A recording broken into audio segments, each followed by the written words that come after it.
Hi, everyone, and welcome to the Dance Teacher Pep Talk. I am your host, Amanda, and I am so glad you are here. This is a space for dance teachers and anyone interested in teaching dance who is looking for motivation and fresh ideas. As teachers, we spend our days motivating and giving pep talks to our students, and now this podcast is a pep talk just for you. We hope that it helps to ignite new ideas and even work through some deep dance related thoughts before you head into the studio. Thank you for your support, and now let's get into today's episode. Hi, everybody, and happy Tuesday. I'm so excited you are here for another Dance Teacher Pep Talk. Today's episode is still going along the lines of our Back to Dance series, and today it's all about syllabus building and lesson planning. And I know that kind of may sound a little dry, but I'm going to really try my best to make this topic fun, exciting, approachable, and inspiring. To start off, I wanted to give a little background about myself because I think it will help you to see where my syllabus building and lesson planning ideas came from. So, I was extremely fortunate to have incredible teachers growing up. I feel so strongly that I am the dance teacher I am today because of the examples that they set. I know that everybody's training before being a dance teacher is different and looks different, and we all have amazing things to offer in our classroom. I truly believe that. And I feel that lesson planning can be a little bit scary. There are some things and questions that may come through your mind, but look at it as a really creative experience or opportunity for yourself. When I went to college, I did go to college starting off for dance, and then I transitioned into elementary education. And I feel that a lot of my time in college with planning lessons actually helped me a lot in turn with dance because I looked at it with a different eye. So, this episode, I'm going to kind of dive into that and how my tips and tricks kind of came from not only my past history with my instructors and mentors, and then my schooling as well. So, depending on what studio you teach at, there may be a set syllabus that that studio follows. Examples, for ballet, there might be one particular method of ballet or school of ballet that that studio uses for their ballet levels. It could also be other types of syllabus, different things that even maybe the owner has created through the years as a pathway or structure for the studio to follow. So that's the first important part, is to know what does your studio use, what is the structure of it, and how can we fit our creative ideas into the syllabus, because a lot of the time the syllabus is the list of skills that we're hoping to achieve in that year. So for a level 4 jazz class in this studio setting, this is the expectation, these are the movements that we're going to be working on and hopefully achieving by the end of the year. And hopefully, those syllabus don't just include skills, but I feel it is also important when that syllabus includes performance goals or other things. So, not just the movement goals, but what other things are we hoping our students achieve in this year? So, the syllabus is really the framework for that. Now, some studios might be fine with you creating your own syllabus based off of your research, ideas that you are doing, experience that you have had, and that's awesome too. I think it is always great to be open to ideas, especially if it's following the structure, hope, and guidelines of the studio's progression. Because it's really important, especially if your staff is teaching different levels and different classes. For example, if you have multiple teachers teaching jazz in your studio, or if you have multiple teachers working on the tap program in your studio, it's so important that there is a studio standard, and also that the teachers who teach that style are open in a collaborative manner to discuss how the skills and the leveling works. Because if there was a prerequisite for, say, a level 3 tap class, we would need to make sure that whoever's teaching level 2 has that as a skill to prepare the students then for level 3. So, syllabus building is a really big thing. But again, just look at it as your framework, and it's all to keep everybody on the same page so that we know what is being taught through the years in a given space, in a given style. And so, syllabus, if you are given one or if you're making one yourself, I always look at how it carries through the year. So, you're going to have a list of skills or a list of goals, and break those up into your yearly goals, your monthly goals, and then your weekly goals, because this is a little bit more of my education background. But if you have one overarching year goal, we're not looking to achieve that in 1 week of class. So, looking at, okay, what are the big goals here that by June or by the end of the year, we're wanting these students to meet? And how can we take those goals and break it down into monthly sections so that we're working on that? And within those monthly sections, how do we get that into our weekly class? Now, I feel like for a seasoned teacher or an experienced teacher, this is not necessarily helpful so far. I feel that you know these things and you've been doing these things. I feel like this information is maybe more important for a new teacher or a teacher looking to just check out what they are doing. So, I'm going to put some examples on our Instagram at Dance Teacher Pep Talk that is going to look at how to break down a yearly goal into a monthly goal into a weekly goal. So you can check out more of an example there. Something else that I do that makes it fun during the year is when I'm mapping out my goals through the year, I try to also incorporate what holidays or what season is going on during these months. And also keep in mind, too, if your studio does recital or an end of the year performance, how does that play into how you stretch out your yearly goals? Because if you're focusing on choreography at a certain time of the year, that might not be the most class learning time that you get because we're working on our recital pieces. So definitely look at the calendar of the studio and taking a look too at what is happening during the year, holidays and seasons. And those are going to be some episodes coming up too for specific ideas towards those and how to make classes interesting at different times of the year.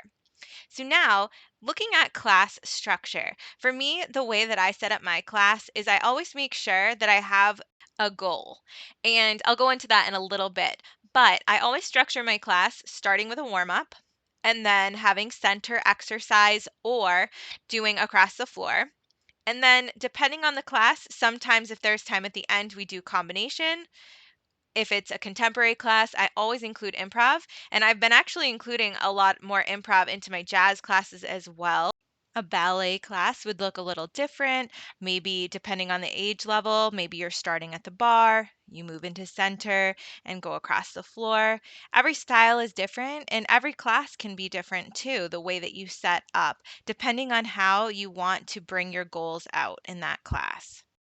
But I always make sure to include a warm up. And I feel that maybe at times that's missing in today's dance world. I know when we go to convention and workshop, a lot of the time the dancers are just going into the ballroom and they are going right into the movement style that is for that hour. We're going right into combination for that. And I understand there's limited time in a convention and a workshop setting. But if we're coming from a ballet class and then we're going into a hip hop class or going from a tap class into a contemporary class, those are totally different styles and skill sets. And the body, yes, is adaptable and can move and change in those ways, but sometimes it's important to just clarify it could be a brief warm up, but how is our body moving now in this style of dance? So, when I am lesson planning, I tend to use more of my education background with something called backwards by design.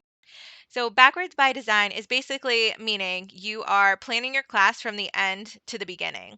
So, for a lot of us, if we're ending our class with a combination, or maybe a combination that travels across the floor, then we are looking at, okay, what is the goal of this combination? Are we setting an emotional goal? Is it a performance goal? Is it a movement or skills goal? What movement is in the choreography that you're giving? What is the main element that we're working with today? Now, in a lot of classes, we're working with many elements, but if you could just pick out, say, two or three overarching things. Now, from there, what movements in this combination do we need to take across the floor before we see them later in the combination. And then going even further backwards, are there any center exercises that are going to help us to build the strength and the readiness for what is in the combination? And then in the warm up, making sure that we're warming up those areas of the body and taking safe practice into consideration. Now, sometimes the warm ups can also counterbalance the learning or the strategy that you have for your ending of the class. So, for example, if you are wanting to work on a combination that is very simplistic and we're working just on the energy of grounding and we're not doing a whole lot with direction change, but we're doing a lot with floor work, well, maybe in the class prior to that, in order to get really a whole bodied, a whole centered learning approach, you could include other things that counterbalance that, such as more direction changes across the floor, working with more up level stuff, so that by the end of the class, we have done the floor work, we have done the jumps, we have done all of these different items. So there's so many ways you can do this. You can make the class totally geared on what you're doing at the end and build it that way. Or you can use that knowledge of what you're going to be doing at the end and think about how can I now make sure that I'm fulfilling the other areas of movement within my class. So there's, as you can see, so many different ways, and it can be creative and it can be fun.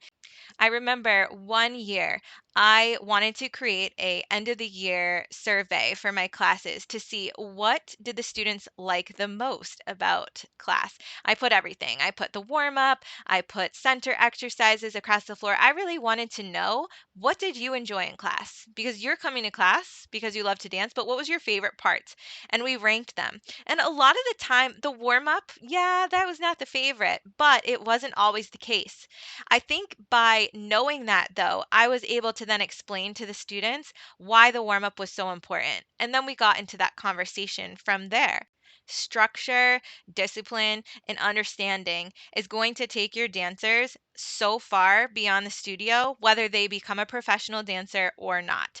It is so important for the dancers to know the whys of what they're doing. So explain, why is the warm up important? Why is stretching important? Why is strengthening and conditioning important? And that is going to then carry through in other areas of their life. So even if it isn't dance, they're going to look at that to know that it is important to set your building blocks before going for all the big wow stuff, because we need to have that strength and that really good foundation. So make sure you're explaining things as you go along the way. Now, one thing that I found during a time of low inspiration and burnout for myself was going into a new season of dance. And it was the same syllabus, the same lesson plans, the same things going on. And I myself was not having as much fun with it. So I needed to do something that quickly changed my train of thought so that I was able to deliver the material in an inspired and exciting way. And if you want to try this out this year, go for it. This is just a fun idea to change up your lesson plans and your syllabus. So, one year, I decided, how am I going to focus each class? You know, week one, week two, what am I doing here with my goals? And so, what I ended up doing was I used the alphabet and I made a list of important movement qualities, principles that I felt were really important in dance. And I made it the focus of that week. Call it a little preschoolish, I don't know, but I would take the letter and then use that in my weekly classes. So, A, first week of dance was the letter A, and we focused in my classes on alignment. Alignment was the big first week one, and hey, that's a great way to start off your year is to focus on alignment. You can talk about alignment in any age group. It's just about how you teach it, how you deliver it. So, the way I speak to alignment with my teen senior dancers is a lot different than the elementary and youngers.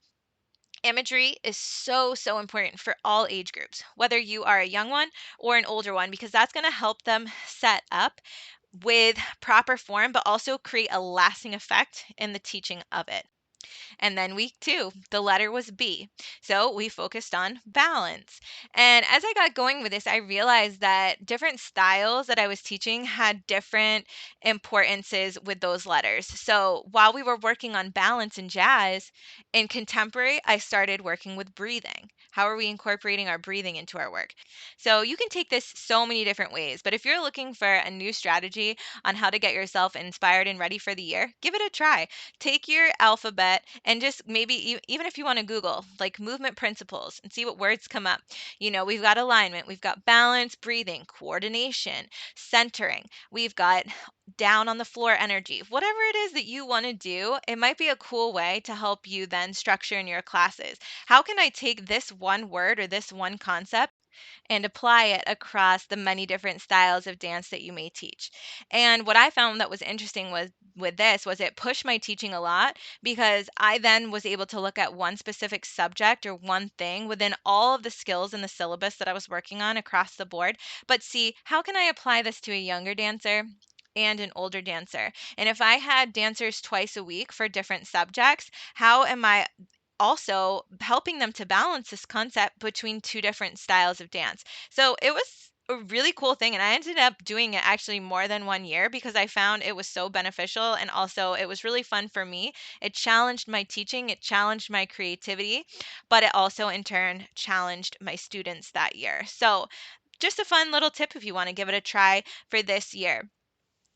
And lastly, it's important that at the end of all of this learning that you're also doing some reflecting, because what happens within a class, we need to now know what's going to carry us into the next week. So make sure that you have time, even if it's just like 10 minutes at the end of your night before you go into anything else while things are still fresh on your mind, and write down or, even voice note in your phone some of the things that happened within those classes that day so that you know when moving into next week's class what you're going to build on. Because as I mentioned, we are taking that syllabus across of year goals, breaking them into monthly and weekly goals, and we want to make sure that we're always striving towards that. We don't want to get into a place where we're just coming in and teaching class and then leaving and then coming back and teaching class, because we will get lost in the monotony of that, but also our students aren't going to always benefit from that. So, reflection is a very important part of your lesson planning. And also with lesson planning, it can be daunting because I remember when I was first starting out and I thought to myself, okay, I have an hour class. How do I break up what I want to do within an hour? And my best advice is plan what you think you want to do for that day and know that you probably are over planning. Don't rush your material through that hour either. So, for example, if I had like a list of 10 things, but I noticed that on number four, we were really needing to take more time, that the concept wasn't really clicking yet, but we were close, take a little bit more time. Just because the clock changes over to the next mark on the clock doesn't mean that you now need to shift gears and let's head across the floor. Because if it's an important part of your class or an important part of your setup, you want to make sure that you're giving that time to what it is. So I feel like in the beginning, if you're a new teacher, over planning is a really common thing. So don't feel bad if you're not making everything that you planned within that class, because you can then carry it into next week.